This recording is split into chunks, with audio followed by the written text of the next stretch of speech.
On today's game overview, we will be looking at The Lion King on Sega Genesis. Gonna have to go against the crowd on this one. From what I've seen online, most people feel that the Super Nintendo version is superior. And yeah, I can kinda see their point. Everyone loves The Lion King soundtrack, and it definitely sounds much better on SNES than it does on Sega.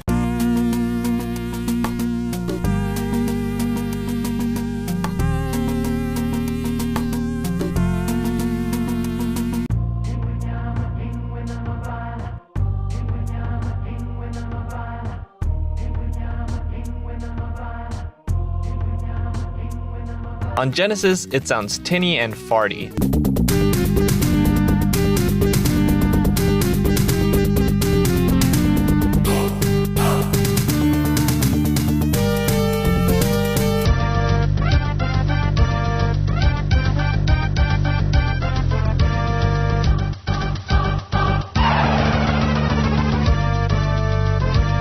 I enjoyed the soundtrack on both consoles, but what Genesis does what Nintendo don't is presentation. On Super Nintendo, the screen is cropped so you have less reaction time, and this is a big deal in certain parts, such as the ostrich segment of the second stage. Because the screen is cropped, some of the jumps are more difficult to make on Super Nintendo. For me, that made the Genesis version the one I wanted to pick up, and due to its less popular status amongst fans, it was cheaper than the SNES version, so bonus for me. The Lion King is a side-scrolling platformer. Many stages are based on scenes from the movie. You can run around Pride Rock, jump around in an interactive version of I Can't Wait to Be King, make your way through the elephant graveyard, and survive the stampede. The first half of the game, you're a little kid Simba, and your main form of attack is a roll and pounce. In the second half of the game, you're an adult, and you're given a swipe attack, and your roar is much stronger. Personally, I prefer the young portion of the game as it feels more platformer-based, whereas the adult stages feel like they're more based on combat. It's not bad by any means, but I wish the gameplay had stayed a little closer to the initial portions of the game. Also, the adult stages really ramp up the difficulty. It's not like the young Simba portions were very easy. The second stage has you riding on an ostrich and having to make split-second decisions as to whether you duck,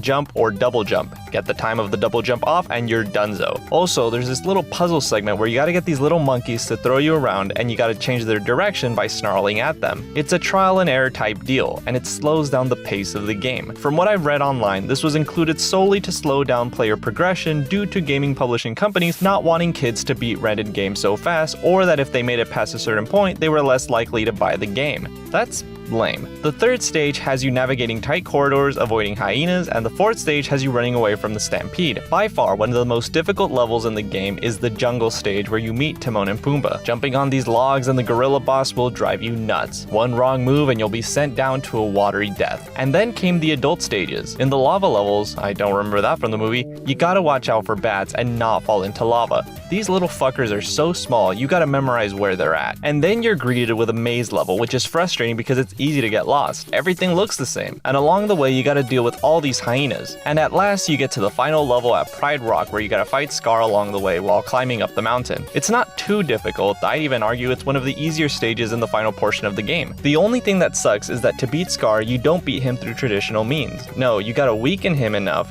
get him close to the edge, and then throw him off like you do in the movie. And this is where, I'll admit, the Super Nintendo has a huge advantage. On Super Nintendo, you get a throw button, but on Genesis, you only have 3 buttons: roar, swipe, and jump. So to perform the throw, you gotta do like this weird maneuver where you roll your fingers across the buttons, and yeah, when I first played this game, I must have spent at least a solid 30 minutes trying to get it to work. Using the Genesis's 6-button controller solves this issue as you get a designated throw button, but if you're like me and all you have is a 3-button pad, you better buckle down cause this could take a while. Maybe it's just me, but it felt like luck when I finally pulled it off, so whatever. So while the game is very similar to the movie, they did add in some changes. Some of the bosses in the levels don't appear in the movie, and some of the sequences have been extended for the video game. Graphic-wise, The Lion King looks nice on both consoles. The Super Nintendo boasts some neat graphics here and there, like the main menu text, but I'm satisfied with the Genesis' performance. I felt a lot of nostalgia for the Super Nintendo version, so it just goes to show how well of a job the Genesis did. Overall, The Lion King can be a pretty hard game at times. It controls well, provides some good music, and is challenging enough that you won't just breeze past it quickly. It may take a couple game overs to finally see the ending, but not enough that you'll want to stop playing. My only real real complaint is the difficulty. At times, it can feel unfair, such as when you get hit with the bats that you can barely see or have to make very tight jumps that